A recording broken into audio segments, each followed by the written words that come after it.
देखो आज का चैप्टर रहने वाला है सेल। पिछली वीडियो में हमने टिश्यू पढ़ा था, तो आज सेल को खत्म करते हैं। फंडामेंटल यूनिट ऑफ लाइफ इसे बोलते हैं।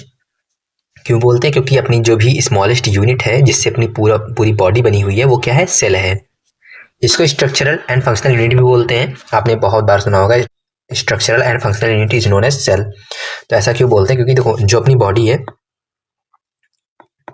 उसका जो स्ट्रक्चर बना हुआ है पूरा का पूरा वो छोटी छोटी सेल से मिलकर बना हुआ है, तो इसीलिए इसको स्ट्रक्चरल बोलते हैं। फंक्शनल क्यों बोलते हैं? क्योंकि अगर हम कोई भी काम करते हैं, कोई भी फंक्शन करते हैं, तो उसमें सबसे छोटी यूनिट जो होती है वो होती है सेल, तो इसीलिए इसको स्ट्रक्चरल और फंक्शनल यूनिट बोलते हैं।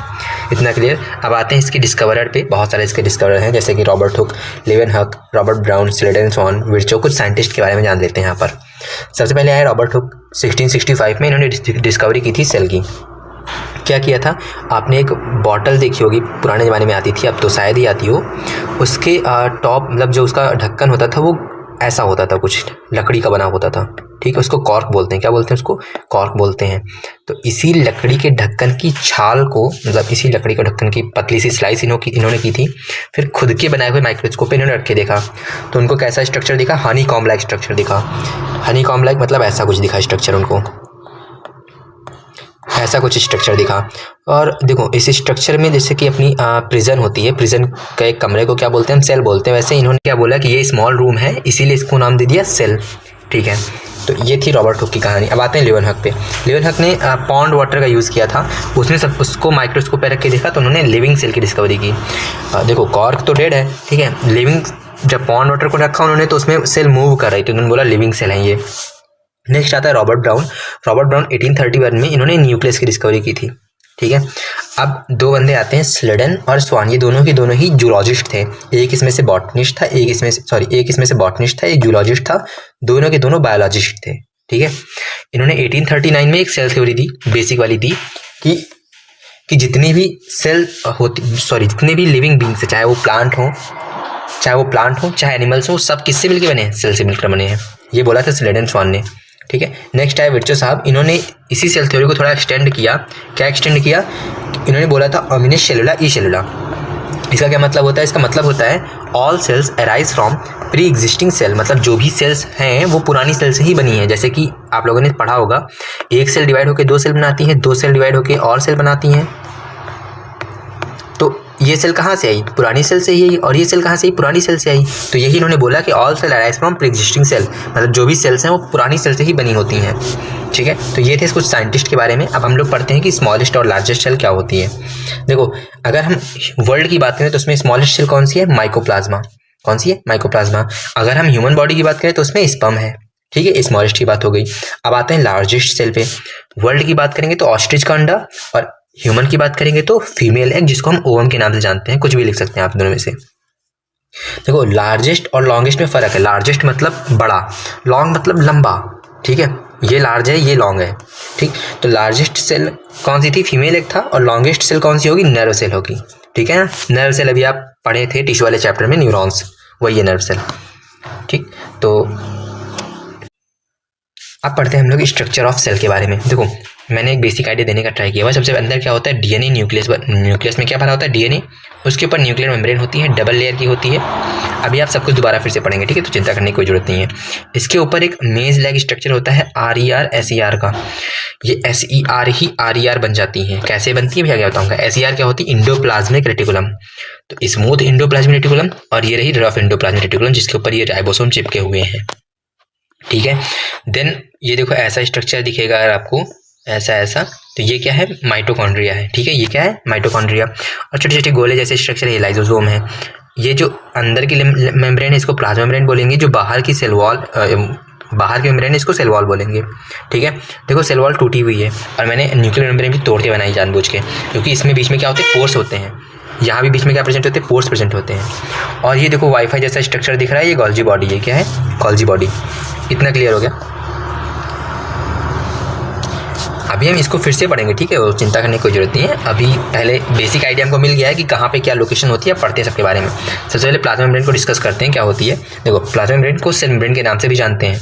किससे बनी होती है? लिपिड और प्रोटीन से बनी होती है। किससे बनी होती है? लिपिड और प्रोटीन से बनी होती है।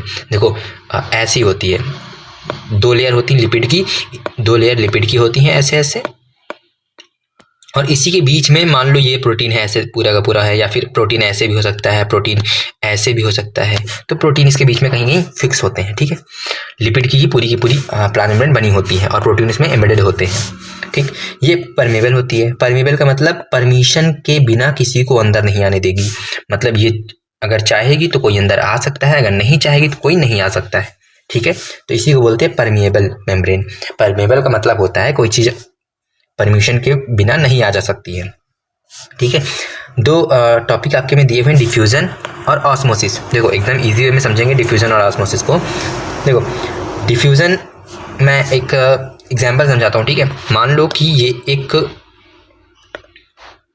स्लाइड है, ये क्या है, एक स्लाइड है। अगर हम यहाँ से चढ़ के यहाँ से पानी ड्रॉप करेंगे तो आराम से चलाएगा, यहाँ से पानी ड्रॉप करेंगे तो आराम से चलाएगा। तो ये क्या है, हाई, ये क्या है, लो, आराम से चलाएगा विदाउट एनी एनर्जी। हमको कोई भी एनर्जी नहीं लगानी पड़ेगी कि हम पानी को ढकेल रहे हैं ऊपर, नहीं, बिल्कुल नहीं, पानी आराम से नीचे चलाएगा, ठीक है। तो इसमें ये क्या है, डिफ्यूजन का एग्जांपल है। डिफ्यूजन में क्या होता है, पैसिव मूवमेंट होता है। पैसिव मूवमेंट मतलब एनर्जी नहीं लगती, विदाउट एनर्जी, ठीक है। हाई से हमेशा लो कंसंट्रेशन की ओर जाता है, यहाँ हाई से लो की ओर जा रहा है, जाहिर सी बात है। O2 CO2 का होता है, अभी मैं समझाऊंगा आपको O2 CO2 कैसे। अभी ये वाला एग्जाम्पल समझते हैं, ऑस्मोसिस। ऑस्मोसिस में क्या होता है, यही स्लाइड होती है, लेकिन हमको नीचे से ऊपर भेजना होता है। तो नीचे से ऊपर भेजने के लिए क्या यूज करेंगे लोग, मोटर का यूज करेंगे। क्या यूज करेंगे, मोटर। मोटर का यूज करेंगे तो हमारी एनर्जी लगेगी। तो इसमें क्या होता है, एनर्जी लगती है, विद एनर्जी। इसको क्या बोलते हैं, एक्टिव मूवमेंट बोलते हैं। और हमेशा लो से ये हाई में जाता है, लो कंसंट्रेशन से हाई कंसंट्रेशन। आई होप आप लोगों को क्लियर हो गया होगा कि डिफ्यूजन और ऑस्मोसिस में बेसिक डिफरेंस क्या होता है। अभी मैं ये समझा देता हूँ आपको कि O2 CO2 का डिफ्यूजन कैसे होता है बॉडी में, ठीक है, क्योंकि दिया हुआ है। देखो अपनी सेल है अंदर, ठीक है। सेल क्या करेगी, ऑक्सीजन का यूज करेगी, तो अंदर ऑक्सीजन बचेगी नहीं, अंदर क्या बचेगी, CO2 बन जाएगी, ठीक है। और जो बाहर ब्लड होता है, ब्लड में क्या होता है, ब्लड में अपनी ऑक्सीजन आती है, ऑक्सीजन आ रही है, कार्बन डाइऑक्साइड होती नहीं इसमें, ठीक है। तो ऑक्सीजन आ रही है, अंदर ऑक्सीजन है नहीं, बाहर ऑक्सीजन है, मतलब बाहर ऑक्सीजन का कंसंट्रेशन हाई है और अंदर ऑक्सीजन नहीं है, तो अंदर कंसंट्रेशन लो है। तो हाई से वो लो की तरफ मूव करेगी, कौन, ऑक्सीजन। और इन केस ऑफ CO2 अंदर क्या है, ज़्यादा है, कंसंट्रेशन हाई है, इसमें नहीं है, लो कंसंट्रेशन, तो ये हाई से लो की तरफ मूव करेगी, ठीक है। इतना ही था, बेसिक था, ठीक है, समझ गए होंगे आप लोग। देखो यहाँ पे 3 टॉपिक दिए हुए हैं, हाइपोटोनिक, आइसोटोनिक, हाइपरटोनिक। इन्हें समझ लेते हैं, बहुत ईजी है, ठीक है। देखो पहले हाइपर समझते हैं। हाइपर मतलब बहुत ज़्यादा, ठीक है। तो इसमें हाइपर में क्या होता है, अंदर की जो कंसंट्रेशन होती है हाई होती है और बाहर की कंसंट्रेशन कम होती है, बाहर की कंसंट्रेशन लो होती है, ठीक है। जो सराउंडिंग मीडियम होता है उसकी कंसंट्रेशन लो होती है और अंदर की कंसंट्रेशन, सेल के अंदर की कंसंट्रेशन हाई होती है। इसका जस्ट अपोजिट होता है हाइपोटोनिक। हाइपोटोनिक में क्या होता है, अंदर की कंसंट्रेशन लो हो जाती है और बाहर की कंसंट्रेशन हाई हो जाती है, ठीक है। और आइसो में दोनों सेम, ठीक है, क्लियर हो गया होगा। प्लाज्मोलिसिस दिया हुआ था, इतना इंपॉर्टेंट है नहीं, बट समझा देता हूँ। देखो प्लाज्मोलिसिस का मतलब होता है कि जो अगर सेल कभी भी वाटर लूज करेगी, कैसे लूज करेगी, अगर मान लो सेल है वो फट गई तो बाहर पानी निकल जाएगा, सारा का सारा जो प्लाज्मा है वो सारा बाहर निकल जाएगा। तो अंदर की जो सेल है वो सिकुड़ सी जाएगी, श्रिंक हो जाएगी, उसी को बोलते हैं प्लाज्मोलिसिस, ठीक है ना। तो नेक्स्ट आता है अपना सेल वॉल, ठीक है। सेल वॉल सिर्फ और सिर्फ प्लांट में प्रेजेंट होती है। मैं समझा देता हूँ आपको, जैसे कि अपने अंदर स्केलेटन क्या करता है, स्ट्रक्चर प्रोवाइड करता है, वैसे ही सेल वॉल क्या करती है, प्लांट में जो सेल होती है उसको स्ट्रक्चर प्रोवाइड करती है, ठीक है ना। अभी हमने पढ़ा था कि सेल वॉल कैसी होती है, ऊपर होती है और टूटी टूटी होती है बीच से, तो इसके आर पार कोई भी जा सकता है। ये परमेबल नहीं होती है, ठीक है, क्योंकि परमेबल होगी तो सिलेक्टिव चीज़ों को आने जाने देगी, बट यहाँ पोर्स प्रेजेंट है तो यहाँ से तो सब कुछ चला आएगा, तो इसीलिए परमेबल नहीं होती है, ठीक है। ये हार्ड होती है, रिजिड होती है, शेप प्रोवाइड करती है, सेल को क्या देगी, शेप देगी, ठीक है। और ये सेल को श्रिंक नहीं होने देती, help cell to not shrink, cell को श्रिंक नहीं होने देती है। इसमें पोर्स प्रेजेंट होते हैं और प्लाज्मा मेम्ब्रेन के ऊपर होती है, ठीक है ना। नेक्स्ट आता है अपना न्यूक्लियस। न्यूक्लियस कहाँ होता है, देखो सेंटर में होता है एनिमल सेल में। देखो एनिमल सेल है, इसके सेंटर में होगा, बट प्लांट सेल में सेंटर में नहीं होता है, कभी कभी, ठीक है, कभी कभी साइड में हो जाता है, क्योंकि आधे से ज़्यादा जगह खाली होती प्लांट में, आधे से ज़्यादा जगह क्या होती, खाली होती है। अभी हम पढ़ेंगे खाली जगह क्या बोलते हैं, आगे पढ़ेंगे, ठीक है। तो इसीलिए सेंटर की जगह कभी कभी बगल में भी आ जाता है, ठीक। तो न्यूक्लियस कहाँ प्रेजेंट होता है, यूकैरियोटिक सेल में होता है। यूकैरियोटिक सेल कौन सी सेल होती है, जैसे नई सेल जो बनी है वो यूकैरियोटिक है, जो बहुत पुरानी सेल है उनको हम प्रोकैरियोटिक सेल बोलते हैं, ठीक है। जो नई है उनको यूकैरियोटिक बोलेंगे, ठीक। अब देखो हमको न्यूक्लियस को देखने के लिए माइक्रोस्कोप का यूज करना पड़ेगा, बट कभी कभी माइक्रोस्कोप पे हमें नहीं दिखता है ये, क्योंकि इसके पास कलर नहीं होता कोई। तो हम लोग क्या करते हैं, इसकी स्टेनिंग करते हैं। स्टेनिंग मतलब कलर कर देते हैं इसको। कलर कैसे करेंगे, देखो एक केमिकल होते हैं सैफ्रानिन, मैथिलीन ब्लू और आयोडीन सोल्यूशन। तो हम ज़्यादातर सैफ्रानिन का यूज़ करते हैं, देन मैथिलीन ब्लू का यूज़ करते हैं कभी कभार। आयोडीन बहुत कम यूज़ होता है, ठीक है। सैफ्रानिन रेड कलर का होता है, मैथिलीन ब्लू ब्लू कलर का होता है, ठीक है ना। इसके बारे में ज़्यादा नहीं पढ़ेंगे क्योंकि ज़्यादा यूज़ नहीं होता। सैफ्रानिन देखो सेल न्यूक्लियस क्या करेगा, कलर को एब्जॉर्ब कर लेगा। जब हम माइक्रोस्कोप में देखेंगे तो हमको कलर्ड ऑब्जेक्ट ही दिखेगा, तो हमको आसानी से पता चल जाएगा हाँ ये न्यूक्लियस है, ठीक है। इतना क्लियर हो गया। न्यूक्लियस में क्या प्रेजेंट होता है, डीएनए प्रेजेंट होता है। क्या प्रेजेंट होता है, डीएनए। देखो इसी डीएनए को क्रोमैटिन भी बोलते हैं। क्रोमैटिन क्या होता है, thread like structure. Untangled thread like structure क्या बोलते हैं, क्रोमैटिन बोलते हैं, ठीक है ना। इसी डीएनए से क्या बनेगा, आरएनए बनेगा। आरएनए से क्या बनेगा, राइबोसोम बनेगा, ठीक है ना। डीएनए से आरएनए, आरएनए से राइबोसोम बना, और राइबोसोम आगे चल के क्या बनाएगा, प्रोटीन बनाएगा। इतना क्लियर है, ठीक, पक्का ना। देखो क्रोमोसोम की बात कर लेते हैं। क्रोमोसोम क्या होता है, देखो क्रोमोसोम हमेशा सेल डिवीजन के दौरान ही दिखाई पड़ेगा हमें, और कभी नहीं दिखाई पड़ेगा। क्रोमोसोम कब दिखाई पड़ेगा, सेल डिवीजन के दौरान दिखाई पड़ेगा। अभी आप आगे सेल डिवीजन पढ़ेंगे तो मैं आपको दिखा दूंगा क्रोमोसोम कैसा दिखता है। इतना क्लियर है। अब जीन क्या होता है, देखो जीन बहुत कंफ्यूजिंग टॉपिक रहता है। ये अपना डीएनए है, ये अपना डीएनए है। डीएनए में एक लोकेशन अगर है तो उसको हम जीन बोलेंगे। कोई भी लोकेशन, यहाँ पे एक लोकेशन है, इसको हम क्या बोलेंगे, जीन। जीन क्या होती है, स्पेसिफिक लोकेशन होती है डीएनए के ऊपर, और वो किसी एक लक्षण को दिखाती है, ठीक है। कोई भी एक तुम्हारा गुण होगा उसे दिखाएगी, जो कि वो अगली पीढ़ी में ले जाएगा। इतना क्लियर होगा आप लोगों को, ठीक है। नेक्स्ट हम लोग पढ़ते हैं न्यूक्लियोइड क्या होता है। देखो न्यूक्लियस क्या था, एक स्ट्रक्चर था, बीच में था, ठीक है, और इसके ऊपर न्यूक्लियर मेम्ब्रेन प्रेजेंट थी। बट न्यूक्लियोइड ऐसा कुछ नहीं होता, इसके पास कोई भी न्यूक्लियर मेम्ब्रेन नहीं प्रेजेंट होती है। तो undefined nuclear region in prokaryotic cell is called nucleoid.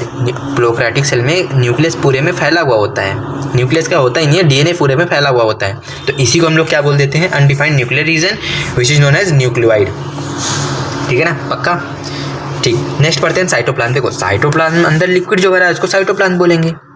Liquid का काम क्या है, लिक्विड क्या करेगा, चीज़ों को तैराने में मदद करेगा। तो इसमें सेल ऑर्गेनल्स तैरते रहते हैं, फ्लोट करते रहते हैं। चीज़ें अगर इधर से उधर जानी है तो इसी में तैर के जाएंगी, तो help in transfer of material, material से ट्रांसफर करने में भी साइटोप्लाज्म हेल्प करता है, ठीक। इतना हो गया, साइटोप्लाज्म हो गया। अब हम लोग नेक्स्ट पढ़ते हैं अपना ईआर। ईआर का मतलब होता है इंडोप्लाज्मिक रेटिकुलम। ईआर का मतलब होता है इंडोप्लाज्मिक रेटिकुलम। कहाँ प्रेजेंट होता है, न्यूक्लियर मेम्ब्रेन के बाहर मेज लाइक स्ट्रक्चर होता है। मान लो न्यूक्लियर मेम्ब्रेन, तो इसके बाहर ऐसा मेज लाइक स्ट्रक्चर होगा, ठीक। दो टाइप का होता है, smooth ER, smooth endoplasmic reticulum. इसके पास में राइबोसोम नहीं होंगे, और अगर इसी ईआर पर राइबोसोम चिपक गया कि तो वो रफ ईआर बन जाएगा, ठीक है ना। तो रफ वाले पे राइबोसोम प्रेजेंट होते हैं, स्मूथ वाले पे राइबोसोम नहीं होते हैं। देखो राइबोसोम क्या करता है, मैंने अभी पढ़ाया था पीछे, प्रोटीन की सिंथेसिस करेगा। तो आरईआर क्या करेगा, प्रोटीन सिंथेसिस करेगा, और एसईआर क्या करेगा, लिपिड बनाएगा। और यही दोनों मिल करके प्लाज्मा मेम्ब्रेन बना देंगे, सिंपल, ठीक है ना। बायोजेनेसिस एक प्रोसेस होती है जिसमें लिपिड और प्रोटीन मिल करके प्लाज्मा मेम्ब्रेन बनाते हैं। नेक्स्ट आता है अपना गोल्जी बॉडी। देखो गोल्जी बॉडी ऐसा स्ट्रक्चर होता है, ये फ्लैटेंड सैक्स होते हैं जो कि एक के ऊपर एक प्रेजेंट होते हैं, जो कि सिस्टर्न्स बनाते हैं। इन्हीं सिस्टर्न्स को हम क्या बोलते हैं, गोल्जी बॉडी बोलते हैं। इसका एक और नाम है गोल्जी एपार्टस, ठीक है ना। ये क्या बनाता है, लाइसोसोम बनाएगा। कैसे बनाएगा, देखो राइबोसोम प्रोटीन बनाया, राइबोसोम ने क्या बनाया, प्रोटीन बनाया। प्रोटीन इसके पास आएगा, ये क्या करेगा, प्रोटीन को मॉडिफाई करेगा, उसकी स्टोरेज करेगा, पैकिंग करेगा। देखो उसको स्टोर करेगा, मॉडिफाई करेगा, देन उसकी पैकिंग करके आगे भेज देगा, ठीक है ना। तो कभी कभी ये लाइसोसोम भी बना देता है। लाइसोसोम क्या है, लाइसोसोम एक ऐसा स्ट्रक्चर होता है जो कि डाइजेस्टिव एंजाइम जिसके पास बहुत सारा होता है, ठीक है। ये किसी भी फॉरेन मटेरियल को ब्रेक करता है, और क्या करेगा, चीज़ों को डाइजेस्ट करेगा। जैसे मान लो अगर खाना है तो उसको डाइजेस्ट कर देगा, प्लस अगर कोई वेस्ट मटेरियल है उसको भी डाइजेस्ट कर देगा। कौन, लाइसोसोम, ठीक है। अगर कभी भी सेल में कोई भी डिसफंक्शन होता है, अगर सेल में डिसफंक्शन हो गया तो वो क्या करेगा, फट जाएगा। कौन फट जाएगा, लाइसोसोम। लाइसोसोम जब फटेगा तो जो भी डाइजेस्टिव एंजाइम वो पूरे में फैल जाएगा, तो इससे क्या होगी, पूरी की पूरी सेल डाइजेस्ट हो जाएगी। इसीलिए इसको क्या बोलते हैं, सुसाइडल बैग बोलते हैं, ठीक है ना। लाइसोसोम भी समझ गए हम लोग। नेक्स्ट आता है माइटोकॉन्ड्रिया। देखो माइटोकॉन्ड्रिया एक ऐसा स्ट्रक्चर होता है जिसमें अंदर ऐसी ऐसी कुछ स्ट्रक्चर प्रेजेंट होती है। ये 2 लेयर का होता है, एक ये रही लेयर, एक ये रही लेयर, ठीक है। डबल मेम्ब्रेन होता है पक्का। तो डबल मेम्ब्रेन होता है और जो इसके ये क्रिस्टे हैं, मतलब सॉरी जो फोल्ड हैं इसके हैं, ये फोल्ड क्या करते हैं, इन फोल्ड सरफेस एरिया बढ़ाने का काम करते हैं। फोल्ड क्या करते हैं, सरफेस एरिया इंक्रीज करने का काम करते हैं। और यहीं पर क्या होती है, सेलुलर रिस्पिरेशन होती है। क्या होती है, सेलुलर रिस्पिरेशन होगी, जिसकी हेल्प से क्या बनाएगा, एटीपी जनरेट करेगा, जिसकी हेल्प से क्या करेगा, एटीपी जनरेट करेगा। और इसीलिए इसको हम power house of the cell बोलते हैं। क्लियर, पक्का। देखो डबल मेम्ब्रेन होता है, डबल मेम्ब्रेन में फोल्ड प्रेजेंट होते हैं। फोल्ड क्या करते हैं, सरफेस एरिया इंक्रीज करेंगे। सरफेस एरिया इंक्रीज करने पे यहाँ पर क्या होगी, सेलुलर रिस्पिरेशन होगी। सेलुलर रिस्पिरेशन क्या करने से क्या होगा, एटीपी जनरेट होगी। और जनरेट एटीपी होगी तो हम इसको power house of the cell बोलेंगे। और एक चीज और ये इंपॉर्टेंट है, इसके पास खुद का जेनेटिक मटेरियल होता है, ठीक है ना, इसके पास खुद का जेनेटिक मटेरियल होता है। माइटोकॉन्ड्रिया भी हो गया। नेक्स्ट हम लोग पढ़ते हैं अपना वैक्यूल। देखो वैक्यूल क्या होता है, मेनली इन प्लांट्स होता है। अभी मैंने पीछे बताया था आप लोगों को कि एक सेल होती है, सेल में न्यूक्लियस कभी कभी किनारे हो जाता है क्योंकि आधे से ज़्यादा जगह खाली हो जाती है। इसी खाली जगह को वैक्यूल नाम दे देते हैं। ये मेनली प्लांट्स में ही देखा जाएगा। सेल जो एनिमल्स होते हैं उनमें 5 से 10% होता है, बट प्लांट्स में कितना होता है, 50 से 90% सेल का वैक्यूल ही एरिया का खा जाता है, ठीक है। तो सिर्फ वैक्यूल प्लांट्स में होगा। ये काम क्या करेगा, स्टोरेज काम करेगा। क्या क्या स्टोर करेगा, amino acid, sugar, organic acid, protein, इन सबको ये स्टोर करने का काम करता है कौन, वैक्यूल। और कभी कभी ये वेस्ट मटेरियल को भी स्टोर करता है, ठीक है। क्लियर हो गया होगा, वैक्यूल खाली जगह, बस इतना था वैक्यूल में। नेक्स्ट आता है अपना प्यारा सा सेल डिवीजन। सेल डिवीजन क्यों करते हैं हम लोग, ठीक है। सबसे पहले तो सेल डिवीजन क्यों ही करेंगे, तो क्यों करते हैं, रिपेयर के लिए करते हैं, ग्रोथ के लिए करते हैं, और तीसरा अपना गैमीट फॉर्मेशन के लिए करते हैं। गैमीट फॉर्मेशन के लिए करते हैं। ये 3 काम है जिसके लिए हम सेल डिवीजन करते हैं।